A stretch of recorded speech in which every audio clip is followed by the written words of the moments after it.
ഇനി മാറ്റി കൈ മാറ്റി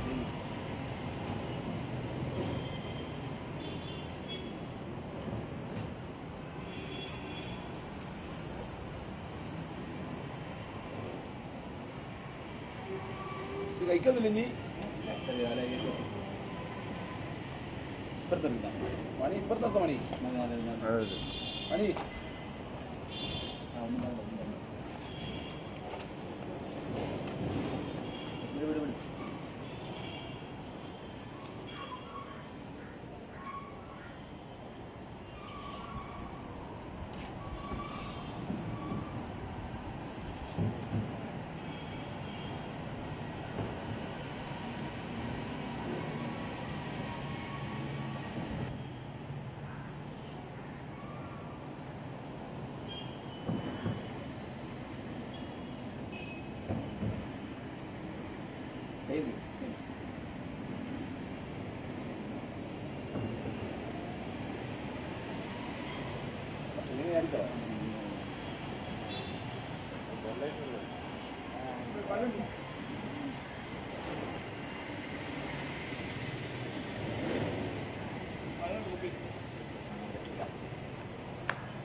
ഇങ്ങനെ സംഭവിച്ചു നോക്കാൻ പറ്റും.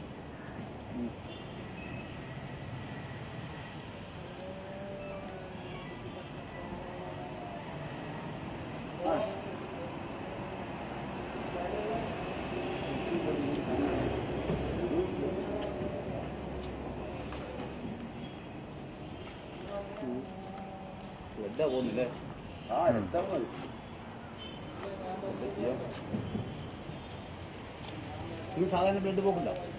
ഞാൻ തോന്നുന്നു പോക്കുണ്ടോ? പിന്നെ ഒരു കാര്യം ചെയ്യും, അപ്പോൾ ഇപ്പോൾ സ്പോട്ടിൽ സർക്കിനെ അപ്പോൾ സ്പോട്ടിൽ മനുഷ്യനും വേഗം വേഗം ഇവിടെ മെഡിക്കൽ ഷോപ്പില്ലേ? ഇല്ല എവിടെ?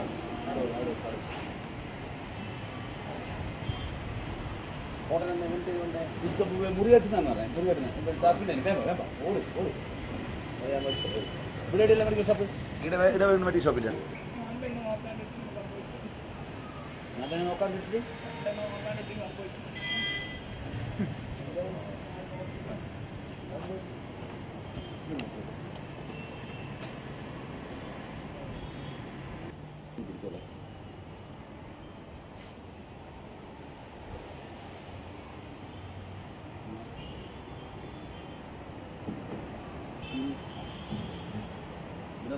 കുഞ്ഞിപ്പുറത്ത് പിടിച്ച ഈ ഭാഗം ഭയങ്കരമായിട്ടില്ല.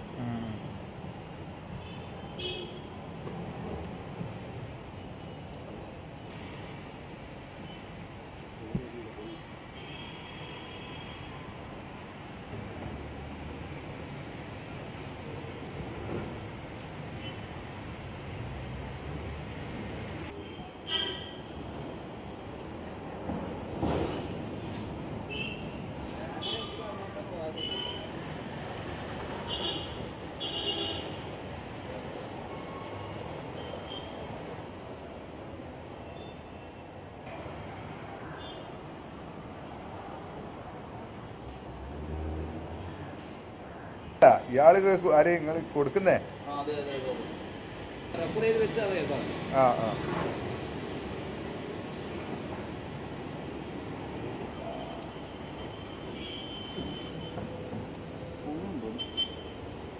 പുഴുണ്ടോന്ന് അറിയാൻ പറ്റും. തർക്കണ്ടോ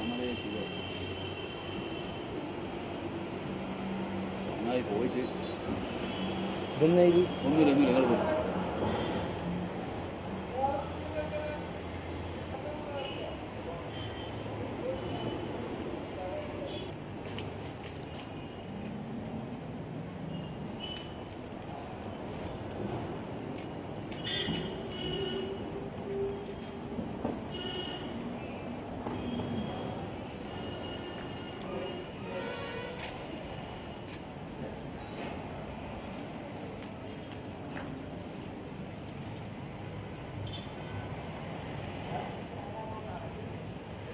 ಏನು ಬರೋದು ಡಬ್ಬನೇ ಬಾಟ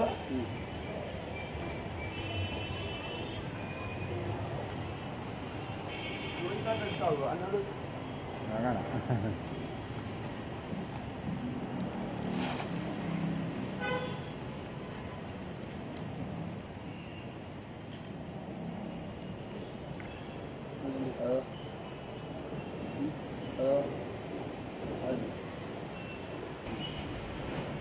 എന്നാ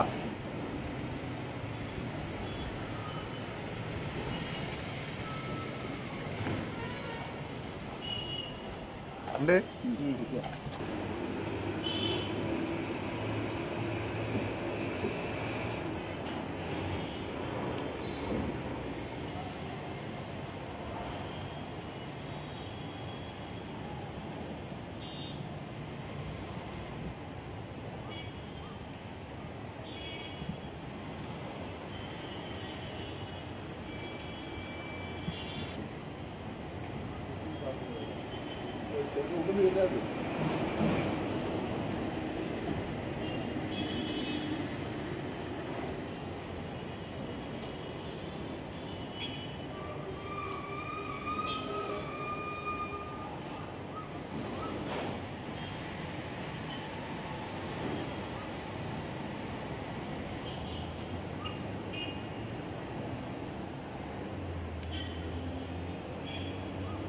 പോയാലും അവിടെ ഇങ്ങനെ കണ്ടാലും എല്ലാം കാര്യം നിറയാവും.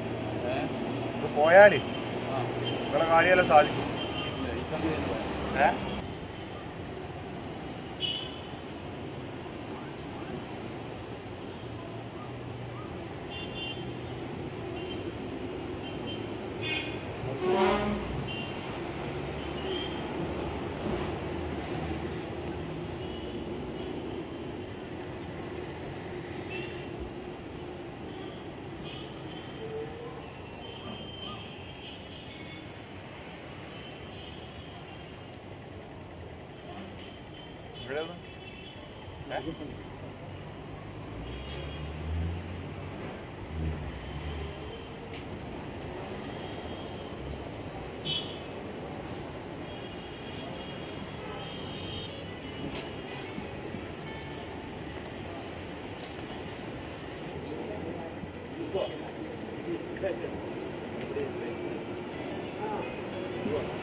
മനുഷ്യൻ്റെ കാഴ്ച നിങ്ങളെല്ലാവരും കണ്ടില്ലേ. ഈ മനുഷ്യൻ 5-6 മാസത്തോളമായി ഈ പുഴുവരിക്കുന്ന അങ്ങേയറ്റം ദുർഗന്ധം വമിക്കുന്ന ഈ കാലുമായിട്ട് തലശ്ശേരി നഗരത്തിൽ കൂടെ ഇങ്ങനെ യാത്ര. അധിക സമയം ഇതാ ഈ മാലിന്യ കുമ്പാരത്തിൻ്റെ ഇടക്കാണ് ഇയാളുണ്ടാവുക. ഇവിടെ ഇടയ്ക്ക് ഭക്ഷണമോ കാര്യങ്ങളോ ഇവിടെ എത്തിക്കാറാണ്. ഇയാളെ മുമ്പ് ഒരു അവസരത്തിൽ ഇങ്ങനെ തന്നെ പുഴുവരിച്ച് അബോധാവസ്ഥയിൽ കിടക്കുന്ന കണ്ടിട്ട് ഒരു 6 മാസം മുമ്പ് ഞങ്ങൾ എല്ലാവരും കൂടി തലശ്ശേരി ഗവൺമെൻറ് ആശുപത്രിയിൽ അഡ്മിറ്റ് ആക്കിയിട്ടുണ്ടായിരുന്നു. അവിടെ ഒരു മാസത്തിലേറെ ചികിത്സ കഴിഞ്ഞതിന് ശേഷം അവിടുന്ന് ഒരു ടെസ്റ്റ് നടത്തിയപ്പോൾ ഇയാൾക്ക് ഈ കാലിന് ക്യാൻസർ ആണെന്ന് ഡോക്ടർ അഭിപ്രായപ്പെട്ടു. അതിൻ്റെ ഫലമായിട്ട് പിന്നെ ഈ കുറച്ച് ആളുകളൊക്കെ അറിഞ്ഞപ്പോൾ ഇവരെ ബന്ധുക്കളെന്ന് പറയുന്ന ആരോ എത്തി ഇയാൾ ഒരു ഞായറാഴ്ച ദിവസം ഇയാളെ പിന്നെ മെഡിക്കൽ കോളേജിൽ എത്തിച്ചു. അപ്പോൾ അന്ന് OPO കാര്യം അങ്ങനത്തെ ഇതിനുവേണ്ടി ഒന്നും ഇല്ലാത്ത കാരണം പിറ്റേ ദിവസം ചെല്ലാൻ പറഞ്ഞു. ആ പിറ്റേ ദിവസം ചെല്ലാൻ പറഞ്ഞപ്പോൾ ഇങ്ങോട്ട് ഇയാളിങ്ങ് തിരിച്ചു പോരുകയുണ്ടായി. പിന്നെ അങ്ങോട്ട് പോവോ തുടർ ചികിത്സ ഒന്നും ചെയ്യാൻ പറ്റിയില്ല. ഇപ്പം ഞങ്ങളിപ്പോൾ ചെയ്യേണ്ടത് എന്താണെന്ന് വെച്ചാൽ തലശ്ശേരി ഗവൺമെൻറ് ആശുപത്രിയിലോ അല്ലെങ്കിൽ ഏതെങ്കിലും ഡോക്ടറെ അടുത്തോ കാണിക്കുക വേണ്ടത്. പക്ഷേ ഇപ്പോൾ ഇയാളിൽ നിന്ന് തലശ്ശേരി ഗവൺമെൻറ് ആശുപത്രിയിൽ ആക്കിയത് ശേഷം അവിടുന്ന് ഇത് മെഡിക്കൽ കോളേജിലേക്ക് റെഫർ ചെയ്തൊരു കേസാണ്. അതുകൊണ്ട് തന്നെ അവിടെ കൊണ്ടുപോയിട്ട് ഈ കാലിൻ്റെ ഭാഗം അവിടെ നീക്കം ചെയ്ത് കളയണം എന്നാണ് പറയുന്നത്. ഓപ്പറേഷൻ വേണ്ടി വരുന്നെന്ന് അവിടുത്തെ മെഡിക്കൽ കോളേജിലെ ഡോക്ടർമാർ പറയുന്നു. അപ്പോൾ അവിടെ പോയിട്ട് ഇയാളെ കൂടെ തന്നെ നിന്ന് ഇത്തരം കണ്ട കാര്യങ്ങൾ ചെയ്യാൻ ഇപ്പം ഞങ്ങൾക്ക് എന്ന് പറഞ്ഞാൽ തലശ്ശേരി ഗവൺമെൻറ് ആശുപത്രിയിൽ ഒത്തിരി അനാഥരായിട്ടുള്ള ആളുകൾ ഉള്ളതുകൊണ്ട് അവരെ ശുശ്രൂഷയും ചെയ്യണം. അപ്പോൾ ഇതിൻ്റെ കൂടെ തന്നെയായിട്ട് ഇതിന് മെനക്കെടാൻ പറ്റാത്തതുകൊണ്ട് ഇതിന് ബന്ധപ്പെട്ട ഇത് കണ്ടുകൊണ്ടിരിക്കുന്ന ഈ മനസ്സിൽ നന്മയുള്ള ആളുകൾ ആരെങ്കിലും വന്നിട്ട് ഇയാളെ ഒന്ന് ഏറ്റെടുക്കുകയോ ഏതെങ്കിലും സന്നദ്ധ സംഘടനകളോ അല്ലെങ്കിൽ അങ്ങനെയുള്ള ഏതെങ്കിലും അധികൃതരോ ഇടപെട്ട് ഇയാളുടെ കാര്യത്തിൽ എത്രയും പെട്ടെന്ന് ഒരു തീരുമാനം എടുക്കണം. ഈ കാല് ഇപ്പോൾ കാണുന്ന പോലെ ഇതിനകത്ത് നിറയെ പുഴുവാണ്. പുഴു കുറച്ച് കഴിഞ്ഞപ്പോൾ ടർപ്പൻ ഒഴിച്ച് വെച്ചാണ്. കുറേ കഴിയുമ്പോൾ ഈ പുഴു ഇങ്ങോട്ട് പുറത്ത് ചാടാൻ വരും. ഈ മനുഷ്യൻ്റെ അങ്ങേയറ്റം അങ്ങേയറ്റം ആവശ്യമാണ്. എന്ന് പറഞ്ഞാൽ ഇപ്പോൾ ഇയാൾ അടുത്ത് നിൽക്കാൻ പോലും പറ്റുന്നില്ല, അങ്ങനെ ദുർഗന്ധം വമിക്കുന്ന അവസ്ഥയിലാണ് ഇപ്പോൾ ഉള്ളത്. അതുകൊണ്ട് ഞാനിത് വീണ്ടും അപേക്ഷിക്കുകയാണ്, ഇയാളുടെ കാര്യത്തിൽ ഏതെങ്കിലും സന്നദ്ധ സംഘടനയോ ഏതെങ്കിലും സന്മനസ്സുള്ള വ്യക്തികളോ അധികൃതരോ ആരെങ്കിലും ഇടപെട്ട് എത്രയും പെട്ടെന്ന് ഒരു തീരുമാനം ഉണ്ടാക്കണമെന്നാണ് എനിക്ക് ദയനീയമായി പറയാനുള്ളത്.